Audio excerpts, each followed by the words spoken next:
Sa tuwing bibili ka nitong Golog Naga, dapat itong nilagyan ng carrying case. Sa carrying case na ito, maaari mo itong itali sa iyong baywang o isabit kahit saan para itabi ito. Ito ay isang golog na may motif na dragon, kaya tinawag itong Golog Santos Naga mula sa Japan. Maaari itong magamit para sa pagpuputol ng karne, paghahardin, pagpuputol ng kahoy. Maaari rin itong gamitin para sa pagpuputol ng mga bahay, kaya ito ay gawa sa piniling material na ito. Ang kapal ay humigit kumulang 3 milimetro, ang haba mula dulo hanggang dulo ay mga 30 sentimetro at ito ay solidong kahoy. Ang hawakan ay gawa sa solidong kahoy at direktang konektado mula sa gilid hanggang sa gilid kaya hindi madaling iling, tama?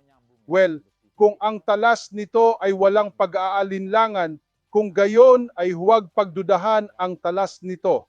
Well, subukang suriin ang dilaw na bilog upang suriin ang presyo. Nasa 149 na pesos ang presyo, mas mababa pa sa 149 na pesos. Ang bawat account ay may iba't ibang presyo. Check mo lang account mo kung magkano ang makukuha mo. Kung kukuha ako ng dalawa, parang mas mura. Suriin mo lang muna ang dilaw na bilog kung magkano ang makukuha ng iyong account. Golog Santos Naga mula sa Japan. CO ngayon.